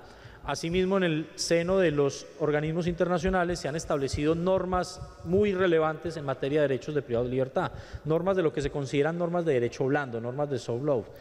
Esas normas, que tienen el nombre comúnmente de principios, reglas, conjunto de principios, son estándares que nos establecen el deber ser de los estados. Y fíjense ustedes una cosa, una de las principales reglas o estándar internacional en materia de los privados de libertad se llaman las reglas mínimas para el tratamiento de los reclusos. Esas reglas mínimas para el tratamiento de los reclusos fueron emanadas en la Asamblea General de Naciones Unidas en el año 1959. O sea, no son de ayer. Y sin embargo, cuando uno va y confronta el contenido de los estándares fijados en las reglas mínimas, algo tan sencillo como la separación entre sindicados y condenados, encuentra que hoy, más de 60 años después de la expedición de estas reglas mínimas, sigue siendo un reto en las cárceles. Cuando esas reglas ya en el 59 nos decían que debían en las cárceles haber servicios médicos suficientes con personal médico, de enfermeras, para atender a la población reclusa, encuentran uno cárceles donde no hay médico. Hay una enfermera de medio tiempo que es la que a veces se convierte en médico, es la que termina dando la pastilla milagrosa. No sé si en México también tienen ese problema que hay en Colombia, es que se convierte en una pastilla milagrosa que es la que mandan para todo. En Aproxeno. Bueno, en Colombia es el acetaminofén. Entonces no hay nada peor en Colombia que usted ser alérgico al acetaminofén, porque es lo que mandan para todo. Ahí sí no queda de otra sino fallecer. Entonces, esas reglas establecen esos principios desde hace más de 50 años y hoy en día en las cárceles siguen siendo un reto. Pero además no habla de la separación entre sindicados y condenados, sino que entre los mismos condenados debe haber una separación, aquellos reincidentes de los primarios, porque volvemos entonces a aquel aforismo que tiene que desmitificarse de que la cárcel es una escuela del crimen. La cárcel tiene que ser un lugar donde podamos también trabajar la prevención del delito. Pero ¿por qué se ha hablado de que es una escuela del crimen? Porque claro, mezco a un privado que es primera vez que entra a la cárcel, que puede haber entrado por un hurto, por una lesión personal, y lo meto a un patio con un reincidente que lleva 9 ingresos a la cárcel, 7 ingresos, que ha entrado por homicidio, por terrorismo, por demás, están todos mezclados. Pues esta persona entra por hurto y sale especializada en secuestro, en terrorismo, sale siendo ya parte, como ocurre en Colombia, que entran siendo un delincuente de lo que llaman común y termina saliendo ya parte de una estructura delincuencial que estaba en la cárcel. Y eso pasa porque no se cumplen estas reglas establecidas ya desde el año 59. Pero la Comisión Interamericana de Derechos Humanos también emitió hace un par de años también unos estándares en materia de privados de libertad y en esa medida emitió los principios y buenas prácticas para las personas privadas de la libertad de la OEA. Allí también se establece un conjunto de principios que deben de ser tenidos en cuenta por los estados. Claro, el problema ¿cuál es? Como son normas de derecho blando, normas de lo que denominamos el soft law, pues los estados, digamos que al momento de medir su cumplimiento, digamos, queda la buena voluntad de los estados. Una de las críticas que a veces se le ha hecho al derecho internacional, que es una crítica que debe ser una crítica constructiva para tratar de jalonar como sociedad que los estados sí cumplan, es que el derecho internacional se basa en un principio, recuerden ustedes sus clases de derecho internacional público en la universidad, en el principio de la buena fe, en el principio, en ese aforismo que se llamaba el pacta sunt servanda, los pactos son para cumplirse. Y entonces, con base en eso, pues los estados de buena fe cumplen, entonces el derecho internacional no tiene los mecanismos coercitibles que uno quisiera y en esa medida entonces depende mucho de la voluntad del estado los cumplimientos. Pero también depende de la sociedad que le exija al estado que cumpla esos estándares internacionales. Nosotros somos quienes elegimos a esos que forman el estado o que representan al estado en el escenario internacional, porque esos principios nos dan también señales de qué hacer. Y pues la jurisprudencia y la doctrina de la Corte Interamericana y de la Comisión Interamericana han servido muchísimo para fijar esos estándares, al igual que la figura que en los últimos años la Comisión Interamericana ha fortalecido y es la de los informes temáticos.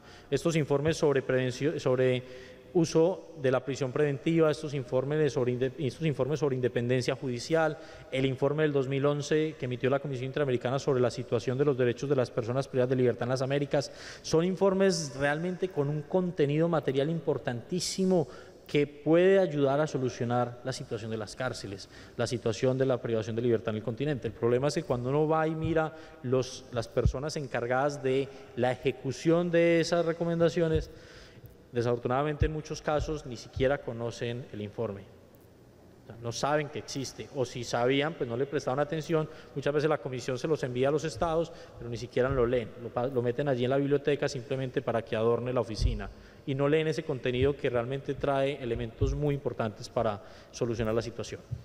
Y ya digamos para ir finalizando, que creo que me he pasado un poco de tiempo, hay buenas prácticas también en los continentes, en el continente que se han hecho en algunos estados.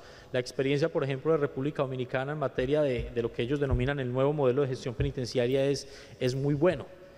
Han venido construyendo a partir de hace 6, 7 años un nuevo modelo de gestión penitenciaria basado en pensar la cárcel como un centro de educación. Entonces se parte de una premisa: nadie debe estar desocupado, todo el mundo tiene que estar haciendo algo, todos los internos deben estar ocupados todo el tiempo.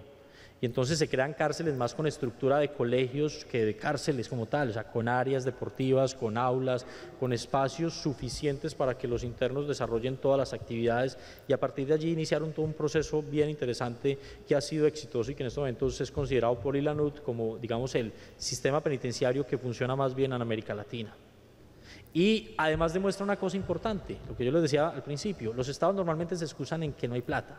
Ese nuevo modelo de gestión penitenciaria lo hicieron con el presupuesto ordinario del sistema penitenciario, o sea, no se requirió recursos adicionales.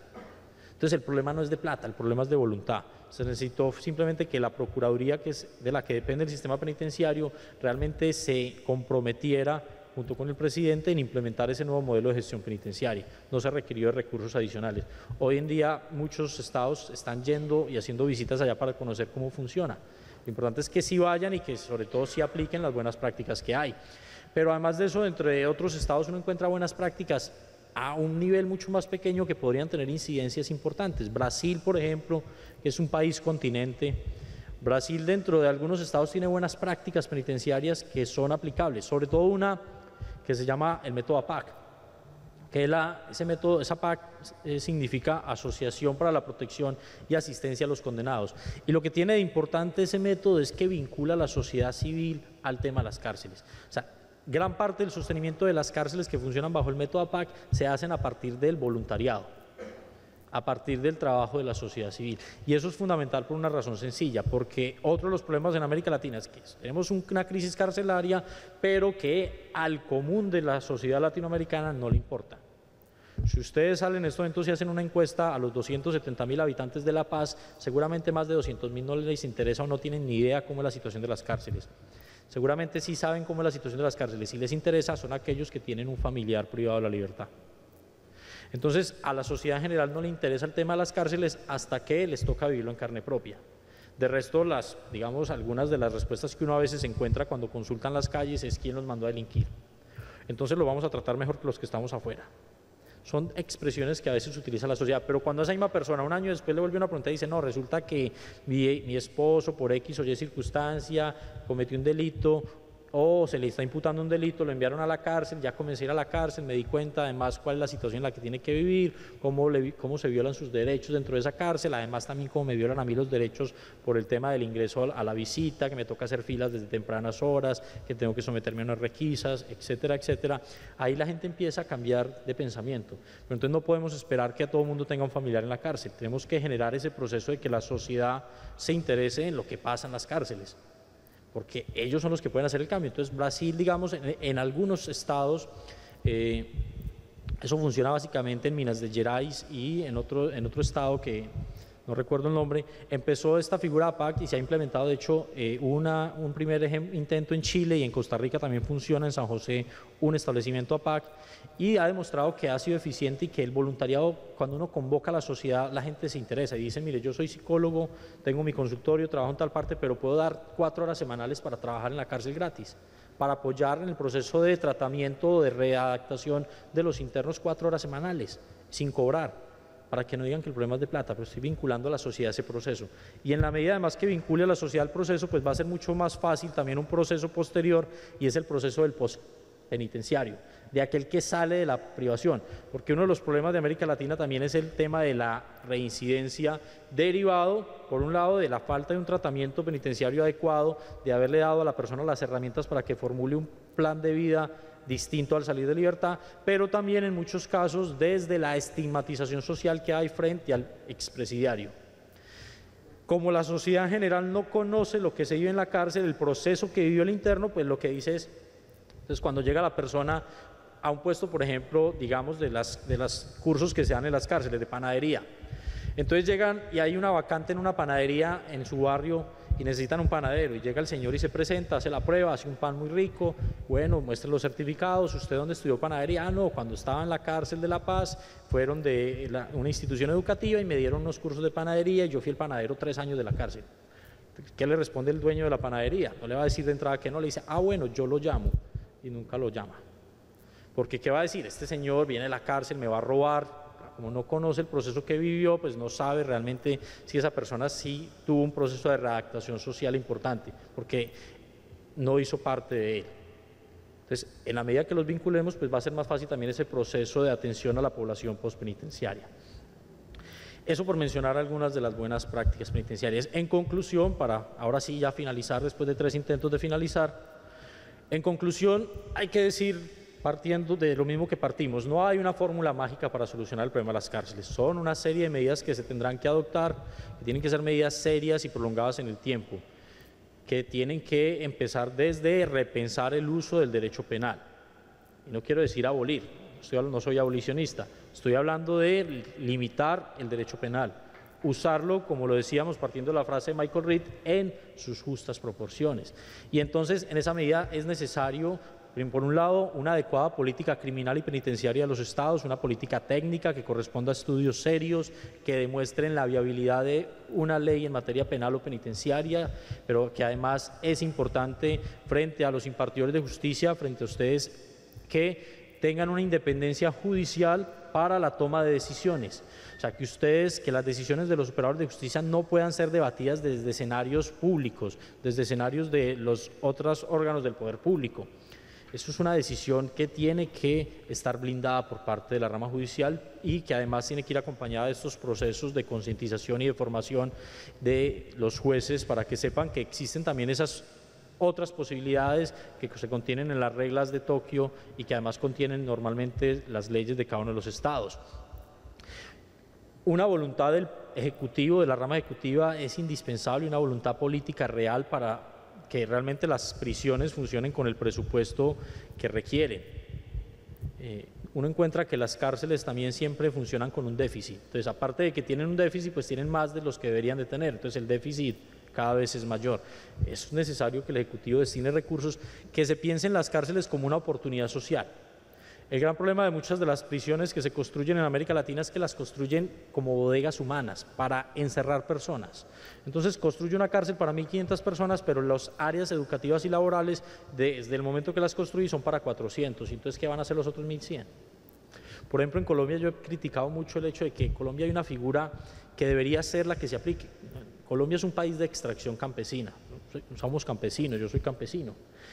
Y entonces muchos de los internos que van a las cárceles son agricultores, son campesinos. Pues dentro de la figura penitenciaria se permite la creación de las colonias penales agrícolas. En Colombia, a pesar de que existe esa figura desde hace muchos años, es más, en su momento existió como pena, o sea, la pena de colonia penal agrícola, y como institución, hoy en día subsiste como institución. Pero en todo Colombia, siendo un país agrícola, solo hay una colonia penal agrícola. Una de 145 cárceles que tiene el país, una sola colonia penal agrícola, que además funciona exitosamente, en la cual es en gran medida autosostenible. Allí crían cerdos, tienen piscicultura, tienen aves ponedoras de huevos, tienen cultivos de diferentes productos, o sea, lo que consume la cárcel en gran medida es producido por ella misma. Entonces uno dice, ¿por qué no se construyen más escenarios de esos? Tema de voluntad política. Que pensar en cárceles donde tengo mano de obra, tengo que construir la cárcel pensando en el tipo de mano de obra que tengo allí para optimizar a esas personas. Si la persona es de extracción agrícola, no lo pongamos a hacer manualidades, pongámoslo a hacer lo que sabe. Porque uno encuentra que una persona que 20 años aró la tierra, llega a un patio de una cárcel y lo ponen a hacer manillas. Sí, las manillas son muy bonitas, pero esa no es su actividad propia, lo estoy sacando de su actividad propia. Tengo que optimizar en lo que está acostumbrado a hacer, tengo que pensar cárceles desde la gente que voy a tener en ellas. Entonces las actividades que se piensen al interior de las cárceles tienen que ir orientadas a lo que esas personas van a hacer cuando salgan realmente. La persona afuera no va a vivir de hacer manillas. Y por último, pues creo que es importante en materia de funcionamiento de las cárceles, por un lado, el fortalecimiento de la formación a los funcionarios que trabajan en prisiones. Todo aquel que vaya a trabajar en una prisión tiene que tener una formación adecuada, tiene que tener una formación especializada en readaptación social, en tratamiento de personas privadas de libertad, en conocer los estándares internacionales.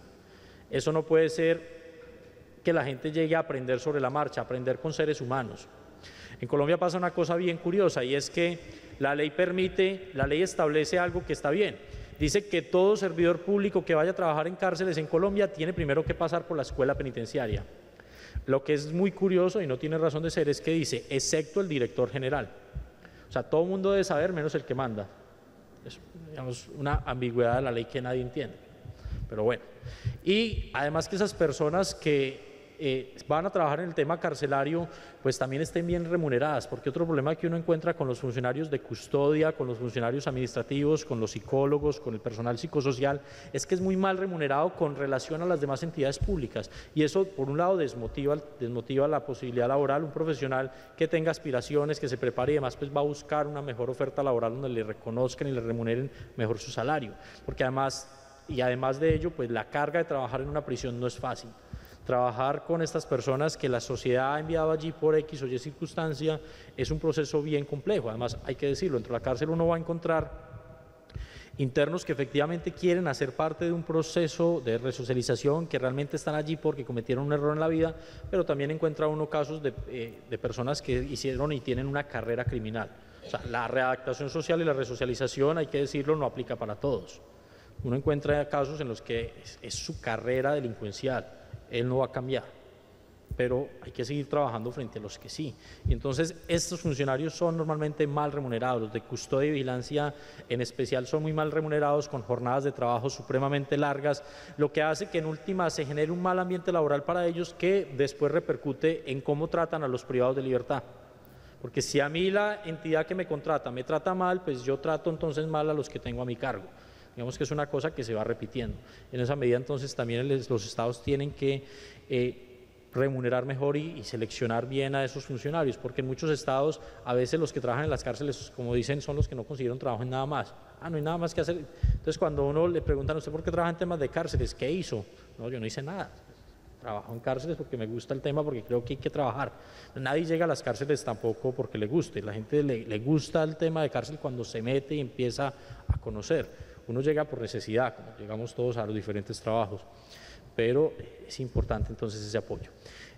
Digamos, eso es básicamente la presentación. Agradecerles de verdad la atención y la asistencia y pues quedando la orden para las inquietudes que tengan. Muchas gracias.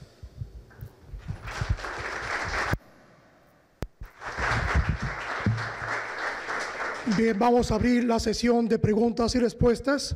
El personal de la Casa de Cultura Jurídica pasará a sus lugares a recoger las fichas para que así se formulen y le pasen al ponente.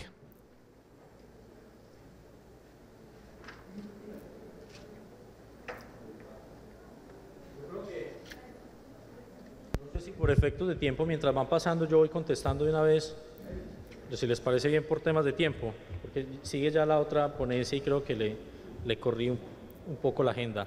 Bien, hay una primera, hay algunas que no entiendo, hay algunos que tienen la letra igual que yo, o sea, la tienen fea también, entonces vamos a tratar de entenderla. Por eso aclaro que la mía es así. ¿Qué opina de la privatización de los sistemas penitenciarios? Efectivamente ha hecho carrera Estados Unidos, aquí el vecino de ustedes es una muestra de ello, de la privatización de las cárceles. Yo soy partidario y creo que la privatización de las cárceles es mercantilizar al ser humano. Las cárceles son una función del Estado que no puede delegar, porque llevar a las personas a la cárcel, por eso tiene la pena una función esencial, es la resocialización. Cuando privatizamos la cárcel, lo que estamos haciendo es volver un negocio, la pena. Porque lo que le interesa a la persona que tiene a cargo, a la empresa de vigilancia que tiene el contrato, es simplemente que le paguen mensualmente por cada interno que tenga, porque el contrato es ese, por cada interno que tenga le pago tanto. Entonces, lo que se convierte eso es en una carrera penitenciaria. Entre más internos haya, pues más plata gana. Entonces, lo que pasa en Estados Unidos, pues en Estados Unidos, fíjense ustedes cuánta es la población penitenciaria de Estados Unidos. Estados Unidos tiene más o menos el 23% de la población carcelaria del mundo.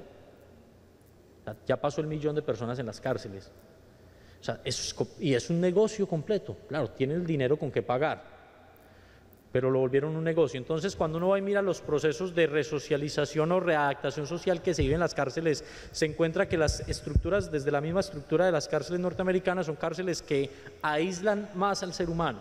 No hay nada más contradictorio que tratar de resocializar alejando al interno de la sociedad. Entonces, uno va y mira, las visitas son muy restringidas. O sea, difícilmente una persona entra a visitar a un interno en una cárcel de esas privadas, la regularidad y la periodicidad es muy distante, cada 2, cada 3 meses, la visita íntima, o sea, la posibilidad del contacto con su pareja aún más distante, o sea, convierten en un negocio completo la prisión. Por tanto, no soy partidario. Además, muchos de los intentos de privatización que se hicieron en Europa fracasaron y tuvieron que volver a cárceles públicas. En Chile, de hecho, con la Gendarmería chilena, que es la que tiene a cargo el sistema penitenciario, hicieron el intento y algunas cárceles las entregaron bajo la figura de la concesión. Es una forma de decir que se privatizó. Y ahora la Gendarmería chilena nuevamente está retomando esas cárceles porque fracasó. Entonces, digamos que desde la misma experiencia demuestra que no es viable la privatización y que además convierte en un negocio lo que debe ser una función social del Estado. En una segunda nos preguntan, me impresiona que de 70.000 a 120.000 se ha incrementado la población con el nuevo sistema. Entonces, ¿no funciona el nuevo método de justicia penal? Pregunta el licenciado Manuel Bañuelos. Lo que les mencionaba, la cuestión no está en el sistema en sí mismo, sino en cómo lo implementemos. Es implementar un sistema con los recursos con los que funcionaba el sistema mixto.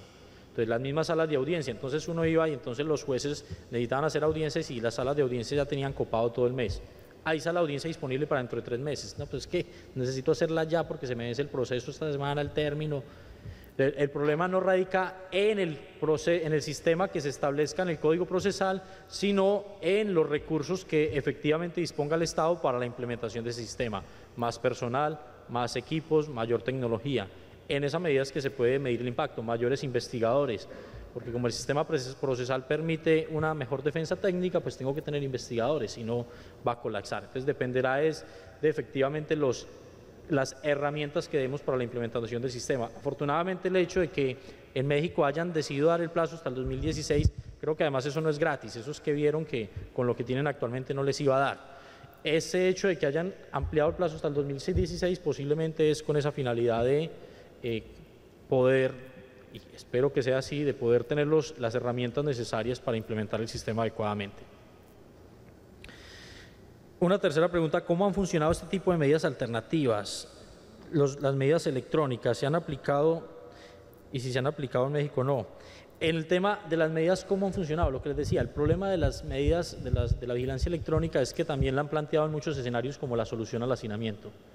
Entonces el Estado dice, compré tantas manillas electrónicas a una empresa tal, hice un contrato, me gasté tantos millones para ello, pero la medida alternativa de la vigilancia electrónica es una de las medidas, no todas las medidas, y no es la única solución a la problemática. Entonces las medidas funcionan bien, pero como lo plantea el profesor César Barro en su libro de Vigilancia Electrónica a Distancia, que de hecho fue publicado por una editorial mexicana, es que funcionan bien principalmente en grupos pequeños. Por ejemplo, en Colombia implementaron la vigilancia electrónica, pero el problema es que también lo planteó el ministro de Justicia en ese momento como la solución al hacinamiento, si iba a acabar el hacinamiento. Lo primero es que el marco normativo de implementación de la vigilancia electrónica era muy limitado. Entonces realmente muy pocos internos podían acceder a la vigilancia porque habían muchísimos delitos que los excluía del derecho. Entonces creo el mecanismo, pero después pongo todas las trabas jurídicas para que nadie pueda acceder a ella, un poco la contradicción. Pero además centralizo en una sola central de monitoreo para todo un país la vigilancia electrónica, lo que hace que, digamos, pierda funcionalidad en la medida en que muchas veces los internos incumplían, los capturaba la policía y la policía llamaba, mire, tengo aquí un señor con manilla electrónica capturado que estaba delinquiendo. Y llamaron a la central de monitoreo, sí, aquí está dando la señal, sí, no, pero es que ya para qué, ya nos avisó la policía que lo capturó. O sea, fue tardía, porque era un número muy alto para un solo central de monitoreo. Entonces, no es una medida de gran escala, o tiene que ser una medida descentralizada, no tratar de centralizar todo en un solo central de monitoreo para todo un país. En esa medida puede o no puede funcionar, pero en general ha ayudado. Recientemente en Colombia se hizo una reforma al Código Penitenciario en la cual, digamos, le cambiaron un poco los requisitos a la vigilancia electrónica y seguramente en los próximos días algunas personas por algunos delitos ya cumplan los requisitos objetivos que plantea la nueva ley para acceder a esa vigilancia electrónica como tal. En otros casos, lo que han utilizado la vigilancia electrónica la han utilizado como un mecanismo para el cumplimiento de la prisión domiciliaria. Entonces, le otorgo la prisión domiciliaria y ordeno que le pongan una manilla electrónica como medio para velar porque usted cumpla la prisión domiciliaria, que es, en definitiva, la medida como tal que se otorga. En una siguiente nos plantean, ¿hay una propuesta de ley para que el Estado dé manutención al menor o solo es una observación? No, eso es una observación que hago yo. Es una observación que hago yo desde el punto de vista de que digo que si realmente se buscara que cumpliera la finalidad, pues el juez en la sentencia debería ordenar que el Estado se haga cargo del menor. Porque además es un tema desde, digamos, más de problemática social que veía yo en las cárceles, más desafortunado era que a veces la señora denunciaba al señor por inasistencia alimentaria en medio de una pelea, porque el señor tenía un amante o demás. Y después lo denunciaba, lo metían a la cárcel y a los 8 días encontraron a la señora visitando al señor en la cárcel llevándole la comida. Entonces, digamos, era una contradicción. Pero entonces es una observación desde el punto de vista de que no se cumple la finalidad de la medida, o sea, la protección del menor, que por tanto debería pensarse en otras medidas. Lo que yo digo, por ejemplo, es que ese delito en específico, la solución tampoco estoy diciendo que sea que se ordene una cuantía, sino que se aplique otra medida alternativa. Por ejemplo, el trabajo comunitario. Ponga al señor a hacer trabajo comunitario y descuéntele del pago los alimentos del menor. Póngalo a barrer las calles, póngalo a limpiar las vías, póngalo a hacer una cantidad de actividades que el Estado, desde su obligación, tiene que cumplir, pues utilice, por ejemplo, esas personas con esas medidas que se pueden aplicar extramurales. Y de esa manera, además de allí, podría garantizarse el derecho al menor. Pero entonces, aplicando una medida no privativa de la libertad, se sanciona a la persona y también podría lograrse la protección del menor. El correo electrónico, hay uno por detrás. Ahorita les dejo el correo electrónico, si les parece bien, lo apuntamos, lo proyectamos. Esta pregunta es: ¿las minorías étnicas no indígenas deben gozar de los privilegios de protección que se otorga por ley a los grupos de etnias precolombinas? Bueno, pero esta pregunta pues no hace referencia con el tema de privación de libertad, pero si quiere la persona pues se la respondo ahorita. Efectivamente también hay unos estándares internacionales específicos frente a protección de minorías étnicas, no solamente grupos indígenas, sino grupos tribales, y hay unos estándares internacionales, hay una serie de tratados firmados en el marco de la OIT. Por ejemplo, en el convenio 169 no solamente se protege grupos indígenas, sino grupos tribales también. Entre esos grupos tribales, pues uno puede incluir allí grupos que cumplan características uniformes. Entonces, muchas etnias que no alcanzan a ser indígenas pueden entrar como grupos tribales. Y hay un marco de protección que también se ha desarrollado en el marco de la Corte Interamericana, como por ejemplo, con algunos grupos nómadas que todavía existen en América Latina, como los gitanos, por ejemplo. Hay un marco ya de protección y de estándares que se han creado en el marco de ellos.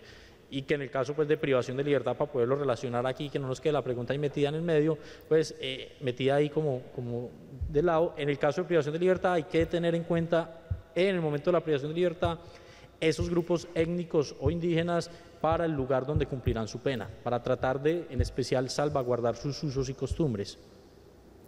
Eso es una obligación que tienen los estándares internacionales también frente a las personas privadas de libertad.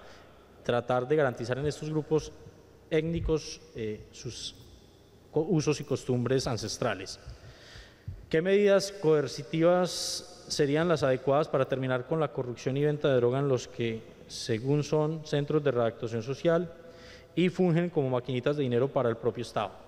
Esta pregunta sobre, digamos, todo lo que pasa en el interior de las cárceles, desde la violencia, desde la corrupción, desde los negocios internos. Hay cárceles, por ejemplo, en Bolivia había una cárcel muy conocida porque hacían narcoturismo. Y entonces los turistas llegaban y la droga iban y la compraban en la cárcel. Eso es en Santa Cruz de la Sierra. Y iban y entraban y pagaban para hacer turismo dentro de la cárcel. Además, porque la cárcel tiene una cosa bien curiosa y bien particular en Bolivia, y es que esa cárcel es un pueblo. Allá los internos viven con su familia, en Santa Cruz, y entonces entraban a hacer turismo y era narcoturismo, y eso salió una denuncia porque entraban y entonces compraban la droga dentro de la cárcel. Allá no era que la entraban, era que adentro la fabricaban. Entonces, frente a esa pregunta de qué medios coercitivos, pues miren, por un lado está, como les decía, el tema de tener personal bien entrenado y bien capacitado y bien remunerado en las prisiones, tener medios necesarios para realizar requisas sin violar derechos humanos. Una excusa, por ejemplo, que se presentaba, y fue un caso que llegó también a la Comisión Interamericana, es el caso XY versus Argentina. Ese caso trata de requisas intrusivas, requisas de tacto vaginal. Resulta que en Argentina se hacían, y en Colombia también se hacían, en muchos países, las requisas intrusivas a las mujeres el día de la visita de tacto vaginal para verificar si ellas en las partes íntimas llevaban drogas o elementos prohibidos. Esa requisa violaba la dignidad humana, entonces uno no puede desde la seguridad excusarse en la seguridad, violar derechos humanos. La obligación del Estado es tener los medios adecuados para realizar una requisa que permita evitar el ingreso de esos elementos sin violar derechos humanos. Entonces, tener, por ejemplo, los binomios caninos, así como están en el aeropuerto el perrito cuando llegué hoy, pues viene de Colombia a ver qué trae. Asimismo, entonces, también en el ingreso hay que tener los binomios caninos para poder detectar qué personas ingresan. Pero también entonces los arcos detectores de metales, las sillas que se llaman las sillas Bosch, donde la persona se siente y si tiene algo metálico, pues también va a dar una señal. Ese tipo de herramientas, los estándares desde el caso de XY y después la jurisprudencia de algunos tribunales nacionales ha establecido la obligación de los estados de tener esos medios electrónicos necesarios para evitar ese ingreso. Pero claro, en gran medida la corrupción. Y el otro tema que hace incontrolable y que pueda haber ese negocio de drogas es el hacinamiento. ¿Por qué? Porque fíjense ustedes, un patio para 300 personas que tiene en realidad 1.200 y es un solo funcionario de custodia para 1.200 internos. ¿Quién manda allí? ¿El funcionario o los internos? Eso ha generado que en muchas cárceles en América Latina quienes tengan el dominio de la parte interna, el control, sean los internos. En algunos países se llaman los caciques, en otros ya dijeron, no, los caciques se acabaron, ahora hay coordinadores, pero son los mismos con distinto nombre. Es porque derivado del hacinamiento pues hace que se pierda también el control interno de las cárceles. Entonces, claro, es difícil tener control, porque entonces una cárcel de 2.000 tiene 7.000 con funcionarios que fueron pensados 300 funcionarios para 7.000 internos, para atender entonces la visita de 7.000. Es inmanejable. Entonces, el control de esas cárceles hacinadas, por lo general, lo tienen son los internos. Con eso terminamos, les agradezco mucho. El correo electrónico pues, es el nombre mío en minúscula, el nombre mío completo, elkineduardo, sin puntos, el Elkin con K, elkineduardo@hotmail.com. En Colombia, a la orden, los que quieran ir por allá los esperamos con los brazos abiertos. Bien. Muchas gracias.